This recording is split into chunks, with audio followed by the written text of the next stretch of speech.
Yes. I'll tell you in just a minute.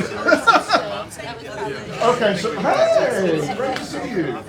We're all in the labyrinth. Okay, hello everyone, and I think we're streaming now. Hey Jim, I have a favor. I've got some stuff in the copier that's coming out, some handouts. In about 5 minutes, would you go get it? Okay. It's still putting out. Okay. So I've got a handout for y'all for today, but it can't be in your hands yet because I got here later than I thought I was going to get here, which is the story of my life these days, right? We got 1 minute till 10. Oh, we started early. Yeah. Here I was in such a panic that I was late. We started early. Hello, everyone. Well, let me just tell everyone that. Do we have an announcement? Yes, I do. Okay, come on in. But it pertains to you. To me. Yeah, just don't knock over your drink. Just on behalf of the class, for all the good you do for What? us, we want to present you with this love gift. Happy Mother's Day to me. Thank you, Pat. Wow, that's so sweet. What's up with y'all? You don't have to do that. I'll keep coming anyway. All right. You're going to have to run me off. I'm going to start calling you mom. Yes. I have been called something that includes the word mother. But,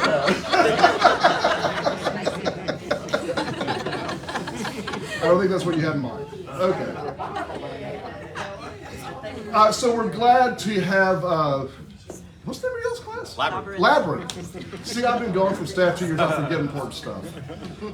We're glad to have the remnants of Labyrinth class with us today. The envoy. The envoy, yeah. In case y'all don't know, yesterday was the Kentucky Derby, first Saturday in May, and Alden and Afton, Alden's from Kentucky. Afton's Yeah, so this is an important day to them. And that's why there's a remnant of their class here. These are the folks who bet on the wrong horse, I think. Or are you all the ones who bet on the right horse? If you did, my God, 80 to 1? 80 to 1? Yeah. I wish I had. Right? I know. Yes, sir. I want to introduce a dear friend of mine in the Stephen Ministry Program, Tom Turner, Hello. Right. to be commissioned today. Welcome. Welcome. So glad you're here. In the sessions where we would be practicing some of the stuff and we'd be given a certain amount of time. And Tom and I, when we were paired together, always ran out of time. Finally dawned on him. He's a lawyer, I'm a preacher, we know how to talk. That is a dangerous combination. The only thing worse is people I know who are both lawyers and preachers in one person, right? And let me just say a word. My experience on staff here for nearly 17 years, Stephen Ministry is an outstanding ministry, and it does so much good. It's such a help to the staff. It's such a help to the church. And Stephen ministers do things in ways that the professional clergy can't. And thank you for. It's 40 hours of training. Is it 40? Yeah, 60. More than that. See, whatever. It's a lot of training. It's a big commitment. So thank you for that. So Jim's going to get our handouts and bring them down. So I was struggling with what to do after our wonderful study on Ruth, and I say it was wonderful not because of me, but because I think the text we were using was really good. And then Heather called me this week and offered us an opportunity on May 22nd to host a guest speaker. That I jumped at the opportunity. We're going to be hearing on May 22nd from Elkit Rodriguez. Elkit is the danger I was talking about, a lawyer who's also a pastor. And Elkit worked for a number of years for Fellowship Southwest, one of our partner mission entities, and now is CBF field personnel. And he's assigned to Texas. And most of his work is on the border and in the southern part of the state. But not just here, but all along the border, right? And he brings a brilliant legal mind to this and is very compassionate and has an interesting understanding of that particular part of the immigration problem or challenge, or what do you want to call it? But the thing that occurred to me was we always apply the alien and stranger texts of the scriptures to immigration alone. That's what we did during the study of Ruth, is we were talking about how this applies to those of us who are aliens and strangers in sort of that same way, and they immigrated, right? But there's so much more to that. And the handout that you're about to get, some of you got it via email yesterday, and if you don't want to print a copy, don't take one, that's fine. What you're going to get is 14 pages of 11-point type with every reference in the Bible to either the word stranger or alien. 14 pages. Well, I saw it on the PDF. Yeah. Wow. It's a lot. So I want us to sort of walk. You're saying, oh my God, 14 pages, this is going to take forever. Well, some of them are short verses, and there's some themes, right? There's some common themes to this. But I want to introduce this today. I had an epiphany in the middle of the night when I couldn't sleep. I was thinking about a tribute I've written for someone that I don't know where to publish, and I decided to use it for you because it actually introduces this very thing, and I just didn't understand it until the dead of the night. So 43 years ago, I know 43 years ago,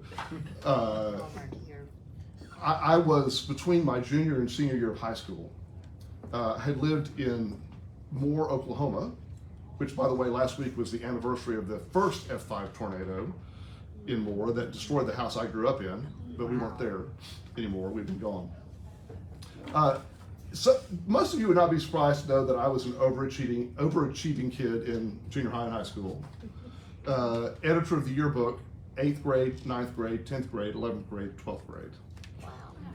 Choir, show choir, theater, salutatorian of the graduating class, all of these things, right? So was Allison, by the way. We back in those days, they didn't take the GPA out to the 12th digit, you know? And so it was easier to be salutatorian. There were 18 of us, actually, in a class of 900. So unless you think there's really something special, right? So what happened is, come in, please. My dad changed jobs the summer of between my junior and senior year of high school. And we moved from Moore, Oklahoma to Albuquerque, New Mexico. Now let me just explain that in Moore, Oklahoma in 1979, I did not know a single black person. I did not know a single Jewish person. We had one little Mexican restaurant that we thought was quite exotic because it had Spanish rice. And this was a new invention for us, right? I mean, we weren't Dallas, we didn't have El Phoenix, right? We could go to Oklahoma City and have Casa Bonita. Okay, so I knew one Catholic. I had one Catholic friend, and we were certain she was damned to hell. And I had a couple of Methodist friends, and we were absolutely not certain about them. This is where I came from. And we moved to Albuquerque, New Mexico, right? So from the land of the Baptists to the land of the Catholics, and everything else in between, right? And so I showed up at a new high school for my senior year with all this experience, all this smartness, right?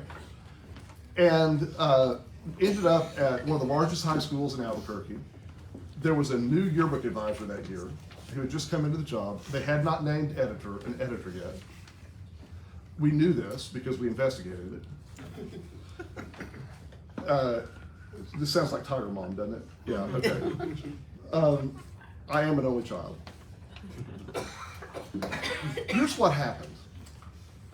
This woman named Vicki Laws, who had never been a yearbook advisor before, had been an English teacher, met me, realized she had no knowledge to do what she needed to do.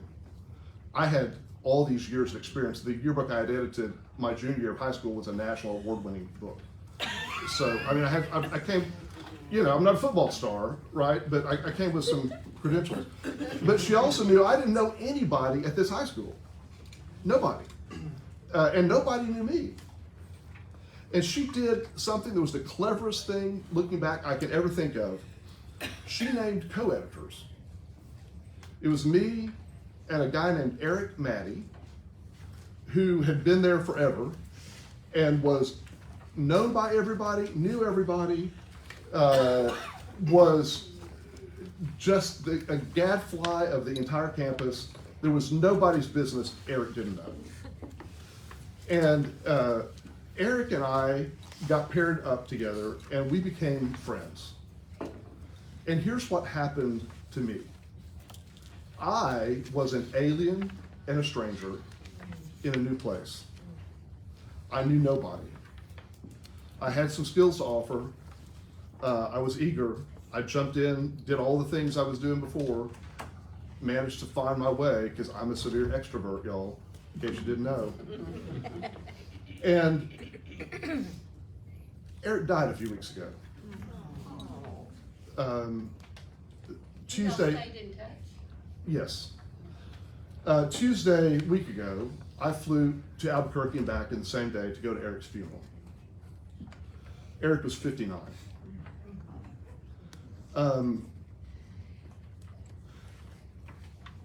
It took me years to figure out what Eric did for me, to welcome me, and to bring me in, and to treat me like a normal person, to introduce me to all the people he knew, to act like it was normal for this new kid on the block to be there. Because I was absolutely the very definition of alien and stranger. I had come from an entirely different culture. I had come from an entirely different place. I was one of the few Baptist kids. I was probably one of the most, you're going to find this hard to believe, Protestantly pious people around. I've changed a lot. And Eric was Catholic. Eric is a lifelong hardcore Republican who later became a libertarian. Most of you probably can figure out I'm not that. Eric had come from originally the Pittsburgh area, and his taste in sports teams had no match to mine at all. He was passionate about this stuff, right? We were the odd couple in every way. I was skinny as a rail, believe it or not. I mean, like 28-inch waist, probably weighed 130, 140. I mean, I was little, tall, but very, very skinny. Eric was not. Yes. We need pictures. I'll bring some. Yeah. So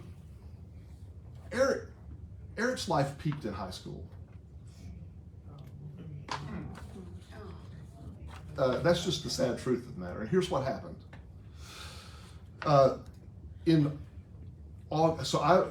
Long story, but I was leaving in August to go back to Oklahoma to go to what would be 2 years to study at Oklahoma Baptist University before I ended up back at UNM. Eric was going to UNM, had a scholarship and everything. In August of that summer, Eric was, I'm not sure the circumstances. Eric loved his alcohol. And I don't know if that was involved in this or not. I never have understood what was going on. If you've ever driven from Albuquerque to Santa Fe, especially in the old days, there's a very steep hill just about 15 miles south of Santa Fe. It's called La Bajada Hill. And in the winter, this was not winter, but in the winter it ices and it closes I-25 down.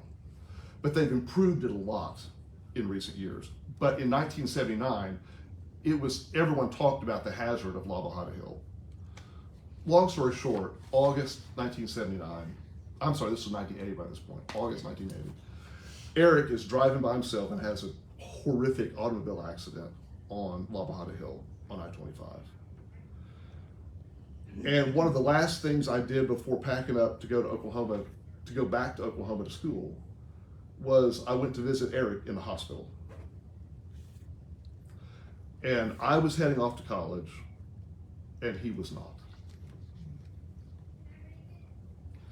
And I, even as a 18-year-old, felt such tremendous remorse and unsettling about, here is my friend who has welcomed me, and I'm leaving him here to go do the experience that he's not going to get to have right now. And it was several years, due to a variety of circumstances, before Eric was able to eventually finish his degree, and he became a high school teacher. He was a working journalist for a while, a high school teacher.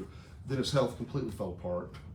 Lost toes, lost a leg, had a liver transplant. Just catastrophe after catastrophe happened to Eric. And about a month or so ago, he was found dead in the trailer where he lived by himself. And no one knows how long he'd been dead. So I felt like I needed to go to his funeral. This is why I flew to Albuquerque and back in one day. I wanted to see his mother, I wanted to see his sister. And I wanted them to know that Eric had been a much better friend to me than I'd ever been to him. Because Eric's the one who kept everyone together. Eric is the one who, even though he was still living the victories of high school, he's the one who called people. He's the one who kept in touch and told everyone what everyone else was doing. At the time, I thought it was a nuisance, but now I understand it wasn't. Eric was the glue that held us together. And Eric was someone who welcomed all the people truly, in ways that as an 18-year-old, 17-year-old, 18-year-old, I could never, ever comprehend. And so, one of the funny things that happened was, at Eric being a pack rat, and a little bit of a thief as well, had kept all of the original photographs we used in the yearbook that year.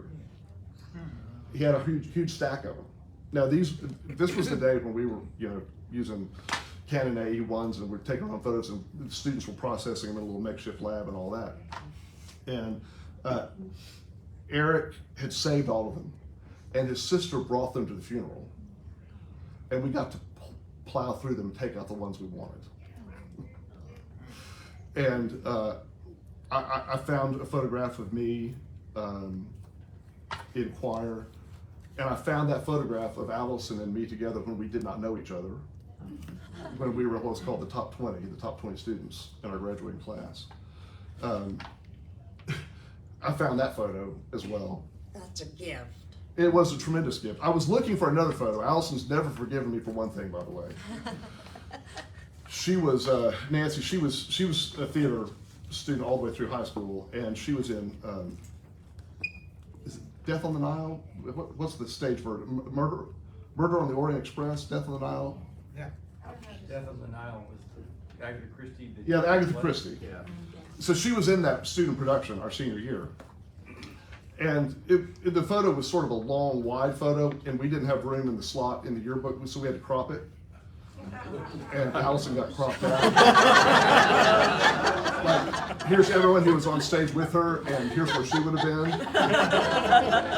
And she's never forgiven me for this 43 years later.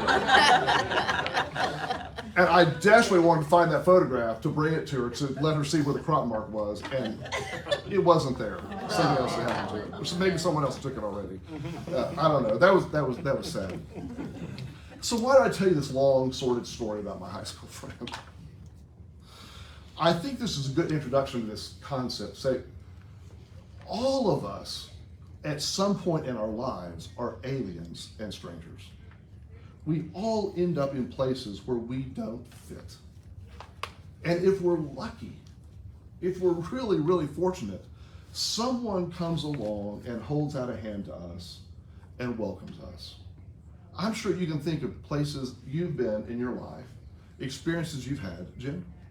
Dave Donaldson says, experiencing and understanding alien and stranger issues in Lubbock now, since 79 years in Dallas, but grandkids make it worthwhile, thanks be to God. Hey Dave, it's great to know you're with us. Hello. Yeah, we miss you. That's awesome. This is a great example. I mean, Dave and Carrie, Dave lived his whole life pretty much in Dallas, and now has moved to Lubbock in retirement and to be near grandchildren. And that's a very hard adjustment. He's not the first person I know who's done that and found it very difficult. Some of you have done that and found it difficult as well, right? I know that, right? So I want us to think not just about immigration when we hear the word strangers and alien. I want us to think about the totality of this experience. And here's the thing that matters most. There's 14 pages of references here to these two words. And guess what? That's because it matters in the Bible. It matters a lot in the Bible because the entirety of Judaism and Christianity both are predicated. They begin with aliens and strangers. It is who we are as a people. And we live in a society where we have never been religiously aliens and strangers. And we have forgotten what it's like to be a minority. But I have to remind you that our early Christian mothers and fathers were such a severe minority and such severe strangers and aliens in a Roman Empire that they had no concept of taking over the empire or being the empire. They were just trying to survive the empire, right? And our Baptist forebears in Europe and in America were such a severe minority that we are the ones who were persecuted, legitimately persecuted, and hung and arrested and harassed and fined because we weren't part of the state religion at the time. We were the aliens, we were the strangers. So to introduce this idea, I want to just give you a couple of biblical references. And I know I've talked a long time here. I'm going to stop in a minute. We're going to get some comments. Is it something from this or something? No, it's something I'm going to read to you if I can find it. Okay. Oh, I took it as a photo. That's what I did. Okay, hang on. I don't usually use photos on my iPad.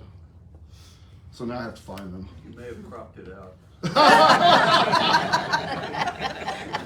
Oh my God, thank you for that, Jim.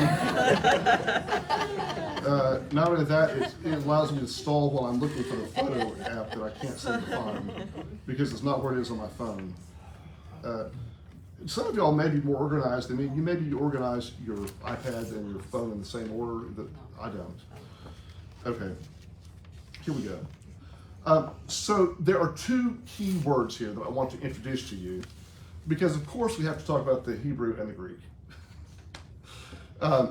These words that you see from the scriptures, almost all of them, maybe even all of them, I've not gone through and checked every one of them, but I'm pretty sure in what I'm about to say, all of those Old Testament words in Hebrew are some variation on a Hebrew word called ger, and it's transliterated G-E-R. It's a noun that often is translated sojourner, all right? It means aliens, foreigners, immigrants, sojourners, strangers. It means all of these things. And in typical biblical translation from the original languages to English, we get it translated into different variations on that based on context. And this is the art of biblical interpretation, right? But when we read that Abram is going to be a stranger in a strange land at the beginning of the Old Testament, right? It is this word, ger. That's what this is. Then in the New Testament, of course, written in Greek, there's also a single word that is most often used. And you'll notice, by the way, when you get to the handout that I'm sure you're going to read it entirely tonight, but don't do that. When we get to the New Testament part, you'll see that there are fewer references in the New Testament than in the Old Testament. But in the New Testament, the word is xenos, transliterated X-E-N-O-S. Now that ought to sound familiar to you because you know a word that we use to this day called xenophobia. Well, xenophobia is a fear of strangers, a fear of others. So again, most often this gets applied to our understanding of immigrants and refugees. If we are concerned about people from other places, we are xenophobic. But the word actually is about just a generalized fear of people who are other than us. In the Greek, the word xenos means to be a foreigner, a guest, someone who is strange, a stranger, right? And in the Latin, this actually, well, I'm sorry, I'm ahead of myself. In the Greek, this begins with Homer. We have references all the way back to Homer of this. But now here's the next thing. I wanted to know, how does the Hebrew word and the Greek word connect? Because a lot of times in Bible translation, we will find a key word that the Hebrew word has a direct correlation to the Greek word, right? And this is true when we did our study last year on truth. The Hebrew word for truth and the Greek word for truth are basically the same word, just in a different language. Well, to try to figure this out, I went to look at the Vulgate. Okay, so the Vulgate is the Latin translation of the Old Testament. And how was this translated? And here's what I found out. There is a Latin word, peregrinus, Peregrinus, peregrinus, that refers to anyone who was not a Roman citizen. Now think about how the Roman Empire defined anything. You were either a citizen or you were not a citizen. You were either one of us or you were not one of us. And so anyone who was not a citizen was peregrinus then.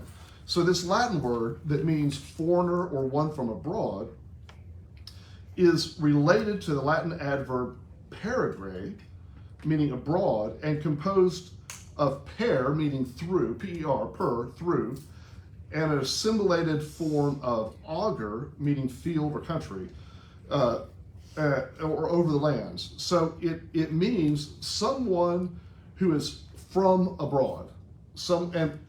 But guess what? This word also got used in Latin for people who were already there but were not citizens. That's how sharp the distinction was on this. In the 1st and 2nd centuries, 80 to 90% of the empire, of the Roman Empire's inhabitants were considered peregrini. 80 to 90%. Well, part of that's due to the conquering, right? And part is due to the fact that to be a citizen, as you know from your study, no doubt, not everyone can be a citizen in that system, right? So you had 10 to 20% at most of the people who lived in the Roman Empire who could be actual insiders, citizens. Well, this gives us tremendous insight to reading the New Testament when we see Paul, the apostle, being jailed and abused, and there comes a point where he appeals to his rights as a Roman citizen, because it turns out he's one of those. He has those rights, and it matters. But guess what? Paul never plays that card until the very end. It's only in the most desperate stance. He does not walk in saying, "Hey, y'all, I'm a citizen. You got to listen to me. I got it." Right? No. He only says that when things are really, really bad, because it's not the first thing he's presenting. So the story of the Bible begins, as you'll see on your handout, in Genesis with, guess what? Just like Ruth, there's a famine in the land, and Abram goes down to Egypt to reside there as an alien because the famine was severe. Doesn't that sound like the opening of the book of Ruth, Jim? Linda Starry says peregrino in Spanish means pilgrim. Yeah, so the Spanish version, that's, yeah. Isn't there an alcohol, isn't there a drink named after this as well? Peregrine? Peregrino. Oh, it's Pella. Yeah, I'm just, sounds like I've had some. Okay. It's water. Yeah, that's water. Sorry. Forget I said that. I will remind you that Spanish was not the highlight of my college career. I made the mistake of taking 8 hours of Spanish in summer school at 8 o'clock in the morning. Yeah, that I was not the salutatorian of anything graduating from college. I just said that. Thank you, Spanish, for that. So in Genesis 12, in Genesis 15, second in Genesis 15, we see God saying to Abram, "You know this for certain, that your offspring will be aliens, Ger, in a land that is not theirs, and they shall be slaves there, and they shall be oppressed for 400 years." Well, that's a happy thing to say, right? Now, I think probably, maybe God spoke to Abram this way. Remember, this was written after the fact, so it's pretty easy to read things back in. Genesis 17:8, "And I will give to you and to your offspring after you the land where you are now an alien, all the land of Canaan, for a perpetual holding, and I will be their God." I want to just pause here and say this is a really important thing to understand, because according to the Jewish narrative that we fall into as Christians, right? God promises these alien people to take over a land and make other people alien in their own land. And if you want to understand the problems in the Middle East today, go to Genesis. This is the root of it. It's not like the children of Israel walked into Palestine and there was nobody already there. Any more than Columbus or whoever came to America and there was nobody here and they just sort of set up camp. Or the Mayflower or whoever. We've got to remember there are displaced people, right? Who were not strangers and aliens, but become strangers and aliens because of a takeover. And sometimes biblically sanctioned takeovers, right? And throughout time, this plays out. So the meaning of being an alien and a stranger can flip, depending on who's in control. Now, and we've all seen this in our lifetime, dude, because maybe you lived in a neighborhood that has somehow undergone tremendous gentrification or other shift, so that you feel like a stranger in the place where you've always lived, right? You don't fit in somehow. Many people end up in churches where they've lived their whole lives and they feel like a stranger in their own church. Or maybe you've been in a workplace that has undergone such a tremendous cultural shift that you don't recognize the place anymore, right? All of us have examples that we can come to on this, and this is the meaning that I want us to get to over the next few weeks as we think about what it means to be an alien and a stranger. I've talked way too much. I'm going to shut up for a minute. Let me hear what you have to say about any of this. Anyone? Yeah. There's an interesting segment this morning on CBS Sunday Morning about donut shops. It's like 90% of the donut shops in the state of California are owned by Cambodians. Because when they came from Cambodia, late 70s, early 80s, lots of them settled in California and they found their niche. They wanted to go into businesses and donuts. So you say 80 to 90% of the donut shops in California are owned by Cambodians? Yeah. That's fascinating. Yeah. Yeah, that's really fascinating. It's the same thing with nail salons. Nail salons, exactly. Yeah, absolutely. Yeah, so you find your way. I'm wondering, since Roman citizenship was such a terribly important thing in Paul's day, how did they prove that? I've got a document in my pocket right now that allows me to drive an automobile in the state of, well, anywhere in the United States. Right. You know, that proves that, you know, my Right. picture's there. They didn't have that kind of identification. How did you go about doing that, I wonder? I think it's just simply by pedigree and being able to recite that. Surely they had some sort of register, but does anyone know the answer to this question? Who studied Roman history? It's a great question. I don't know. Certainly, you didn't have an ID card you could carry in your pocket. It would be too heavy.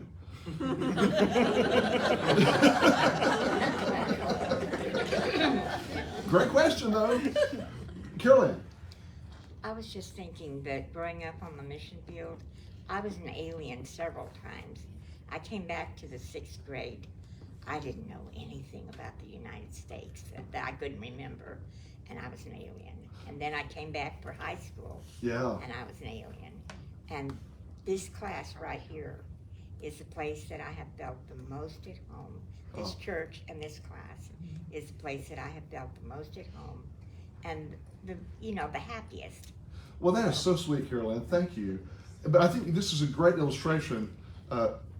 Missionary kids, among all the people I've known in my life, really understand what it is to be strangers in a place. Not once, but at least twice. Because you enter a place as a child, a stranger, and you come back to your homeland, also a stranger. They wondered why I wasn't married by the time we came back when I was 12. Because over there they married so young. So I was an old maid when I was 17. I wasn't married. You were an old man at 17. Someone else with a thought on this? Anyone? Mark, Yes. what about all of these people who are gathering on the border of Texas and Mexico? How do they see themselves?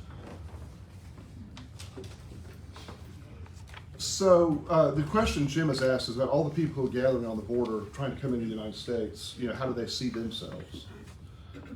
This is a great question for Elkett when he's here on the 22nd.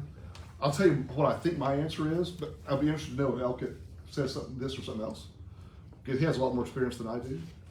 I think they see themselves as desperate.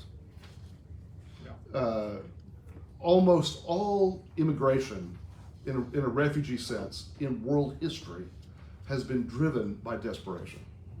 In other words, they're beyond the alien feeling. They're beyond alien. It would be better to be an alien than to be dead. I think that's how they think of it, right? And look at the biblical story. Look at Abram. The story says he went to Egypt because there was a famine. There was nothing to eat. And I think hunger, even in today's massive world migration, hunger continues to be a major driving factor in this. Just take the United States out of the equation. Forget about us for a while. That's a lovely idea. Think about someone else.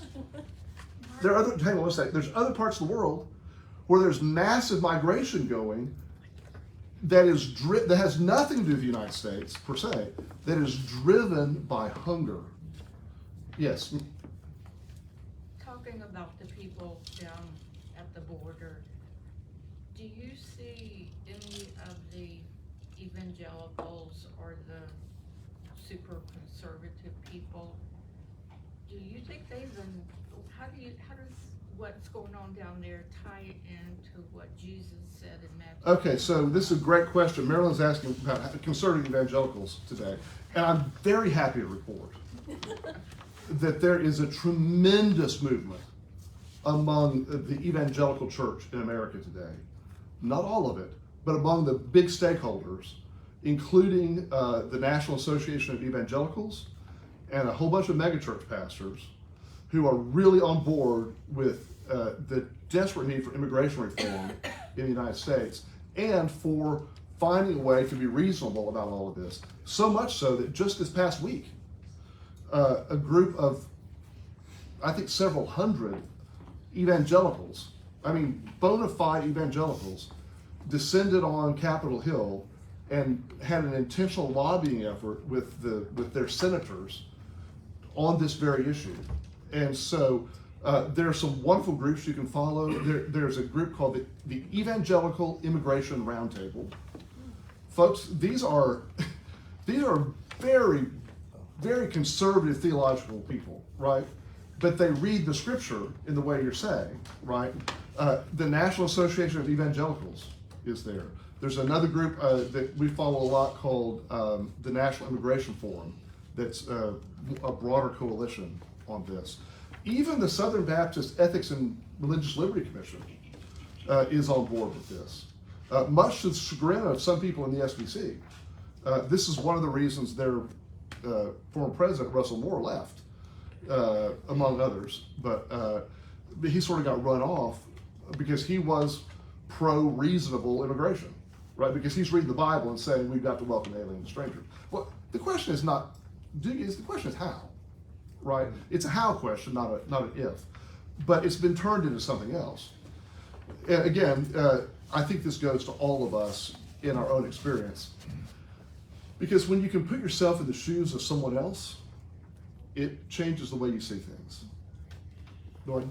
This is really a lot closer than we think. My wife is the product of an Irish stowaway on a ship that came from Ireland, was found and was told that he was going to be taken back and turned over to the police. Instead, when he got to Georgia, he jumped ashore in the middle of the night and swam ashore and headed west. I have a great-grandfather who left Germany because he did not want to accept compulsory military service. Draft dodger, Right. okay, you know. So we have a lot of interesting background there that come to play in our lives if we just look at it. Wow, Dwayne, that is a fantastic story. I love that. It reminds me of some advice I gave a younger friend this week who was in a lather over someone else who had done something in their past that was untoward, and people were trying to use it against this person. And the thing I said to my young friend is, all of us have things in our lives that are not good. All of us have things in our own past, our family past. You don't have to go far, like you said. You don't have to go far. And it's the people who are in denial of those things that are probably the most dangerous. Yes, sir. I'm a stranger here. But I hope you're not an alien. We welcome you. I'm not an alien. I want to tell a story about integration.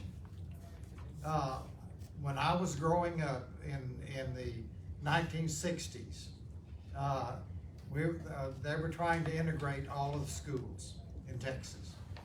My father was superintendent of the Carrollton Farmers Branch Oh, wow. School District. And they were talking about integrating the schools.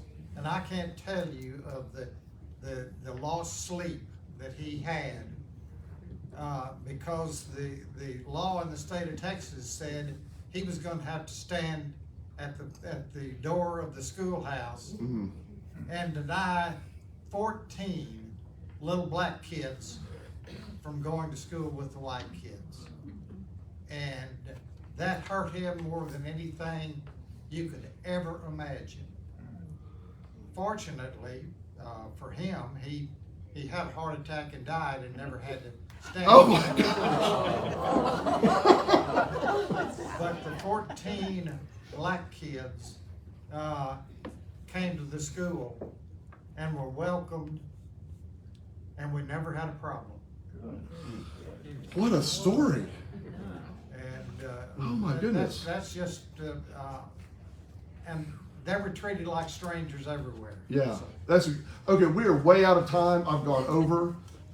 Quick, Mary Kaufman Early, we lived in Virginia and Tennessee for 10 years, then moved on to Maryland, then finally moved to Minnesota. Minnesota, we'd say hello, the waitress would say, "You're just not from around here, are you?" We never felt like strangers, fortunately. And Linda Starry says, "My high school experience was not like yours. Went to the same high school in a Chicago suburb for 4 years, but even as graduated, I was still thought of as that girl from Texas." There you go. Okay, we're way over time. I'm gonna say a prayer for all of us who are on here, and then for those who can stay, if any of you need to dash out, we'll hear our class prayer concerns. But again, I'm way over time. and I apologize for that. Let's pray together. Lord, thank you for these friends, and thank you for the wonderful stories we've been able to share with each other. We pray that through the study of your word, you would open our hearts, open our minds to hear from you about how to welcome those who are strangers and aliens among us in so many ways, and to understand the ways we have been welcomed by others. We give thanks to you through Jesus Christ our Lord. Amen. All right, who's our prayer person today? Pat. Yes.